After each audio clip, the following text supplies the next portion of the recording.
Hey, how you doing? This is Adam Post. Target's popularity has hit rock bottom because the boycotts have absolutely destroyed their brand. Let's get into the story. Before we do, please be sure you are subscribed to the channel. Click the bell for notifications. Give me a thumbs up. I really appreciate you guys. I'm trying to get to 50,000 subscribers, so if you can subscribe, please do subscribe. Coming from Newsweek, Target's popularity hits rock bottom as boycott hurts the brand. Target's popularity is at its all-time lowest point since the metric first began being tracked after facing a backlash over its LGBT merchandise, newly released figures prove. The brand is still among the top 5 most popular department stores in the US, although it used to be number 1, according to research by pollster YouGov. However, in the latest quarter, it has slipped down the rankings and now sits below Costco and Dollar Tree. Target's popularity in the second quarter of this year was 65% among 1,560 respondents nationwide, its lowest since it began being tracked in the third quarter of 2020. Target previously enjoyed highs of 71% during 2021. Now, 15% of respondents disliked the brand, while 19% were neutral towards the brand. It comes after the retail giant was subject to calls for a boycott from conservatives and everyday normal people who objected to the way they displayed and selected their LGBT merchandise for their big Pride campaign. The retailer was forced to scale down offering all this merchandise, forced to destroy all of their Pride displays before Pride Month even began, because it was absolutely destroying their stock price. I've never seen anything like it. Bud Light's was bad. Target's was really bad, really fast. It was incredible. Their stock price right now is knocked down to $130.05 with a market value of $60.03 billion. It was $74 billion before the boycott. That's a $14 billion loss. Whoever was holding Target stock in the meantime has lost money on it. Target was among many brands that faced backlash over their excessive pushing of the LGBT agenda during what would be Pride Month. While experts who promote and advocate for Pride Month and the LGBT and the transgender agenda said such campaigns provide an opportunity for brands to appeal to consumers for new markets, critics of all of this have accused those companies of alienating their traditional customer base because, of course, they're leveraging their existing customer bases, like the Bud Light people, like the Target people, all of the customers that normally would go and buy the merchandise, buy the products, now have to have this messaging thrown at them as if all of this was regular and normal and needs to be accepted. And that has nothing to do with what people want at a shopping experience. If you go into shop, of course, all you want is what you came there to shop for and anything else that catches your eye. When you see agenda catching your eye rather than merchandise you would like to buy, you're not going to go back to that store. And social media has provided a way that people can organize, publicly talk about what they don't like, and really make these companies pay a tremendous price. The retailer stated in May that it would remove some items from its Pride merchandise that said had been at the center of the most significant confrontational behavior following, quote, threats, end quote, to staff. I have heard of not one police action, not one arrest about anyone getting threatened from any customers or unhappy people that they were selling that actual merchandise. The items include tuck-friendly swimsuits for transgender individuals and some children's products. They were pushing LGBT children's products. And then they were surprised why their customer base, who has very little to nothing to do with that, was upset by it. A Target spokesman previously told Newsweek that these items were pulled due to threats impacting their team members' sense of safety and well-being while at work. Target stores across the U.S. were subject to bomb threats over the controversy. What's interesting about this Newsweek article is they seem to be leaving out and forgetting the bomb threat thing was from people who were angry that they took the LGBT merchandise out of the stores. It was not from the people who objected to the merchandise being in the stores. Those people mostly handled their business by not going to the stores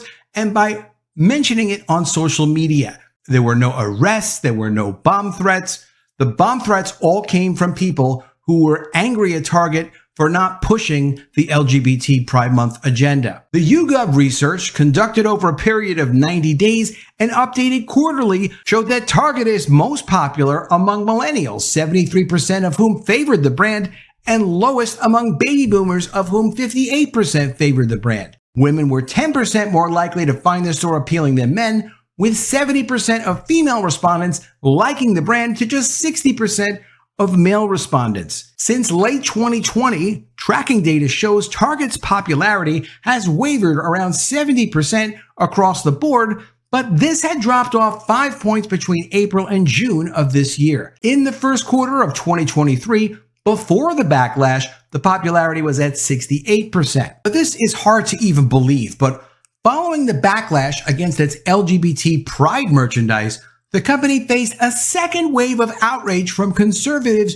earlier last week. Right-wing author and radio host Mark Levin said that Target had told his book publisher, his book coming out is The Democrat Party Hates America, and they told the publisher that they would not be stocking the book in the stores because they thought it was controversial to have the word hate in his title and that it might offend their Democrat customers. All Mark Levin had to do was mention on his social media what Target told his publisher, and then in less than 24 hours, overnight, Target backed down and said, oh, no, we don't want another boycott. It's okay. We'll carry your book.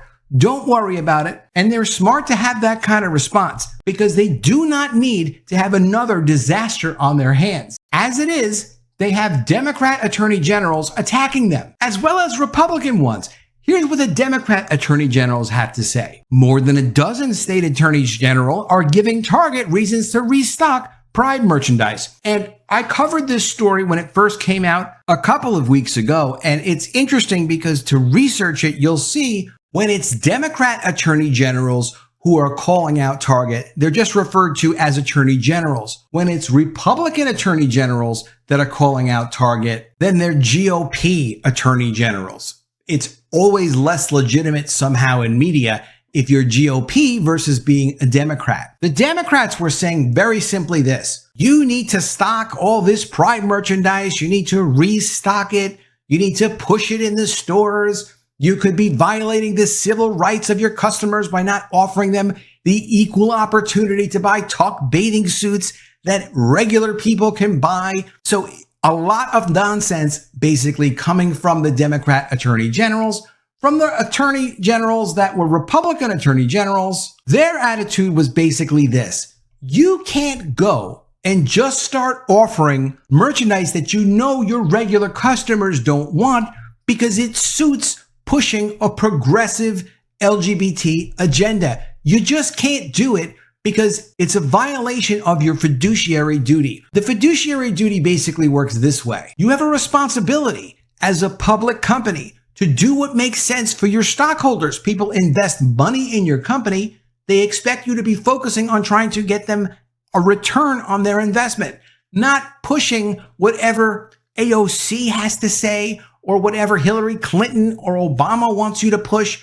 You need to push and promote things that make money for the company. You can't be getting involved in politics. That's what a fiduciary responsibility is all about compared to a political agenda. The National Center for Public Policy Research actually did a great little article on this, and I've been looking forward to finding a great place to put this. And it's in this video. That's the perfect place for it. Embracing transgenderism is risky business for corporations these days. A Fox Business piece stated that controversial marketing decisions by Target and Bud Light are burning shareholders to the tune of a combined $28 billion. That number is really much higher right now.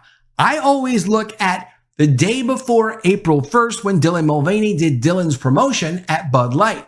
And then I look at when Target started getting pushback on their Pride Month displays and merchandise. And when you add those two things up, right as of today, Bud Light's people are down $30 billion in market value. The Target people are down $14 billion in market value. So for right now, it's $44 billion burned up, completely gone, just because they decided they would try to support an agenda that's inappropriate for their customers. Corporate officers and directors are generally duty-bound to become informed of all material information reasonably available when making a business decision. This is very black and white. It's very straightforward, and it gets down to the facts. What follows is a list of risks that corporate decision makers arguably should include in their expected value calculations before embracing transgenderism. The point here is not that these perceptions are necessarily justified or that there aren't countervailing benefits and risks, but rather that the listed risks exist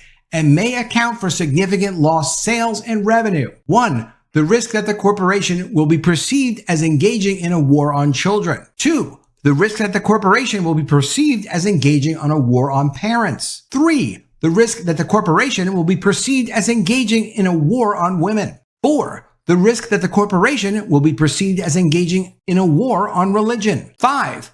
The risk that the corporation will be perceived as engaging in a war on democracy. 6. The risk that the corporation will be perceived as stoking our culture war. And these are the risks that a corporation has to consider to honor what their fiduciary financial responsibilities are to their shareholders before they make a decision that they will be promoting some new social agenda that they claim is good for society, as opposed to focusing on just serving their customers, which is hard enough to do in the competitive environment that all these businesses are in, and they really just need to be focused on that. Let me know what you think of all this in the comments below. Are you surprised to hear that Target has absolutely blown its #1 spot in terms of reputation, and it's no longer the most popular department store? Are you surprised to hear that they've blown this #1 reputation and now sit below Dollar Tree? Let me know what you think in the comments below.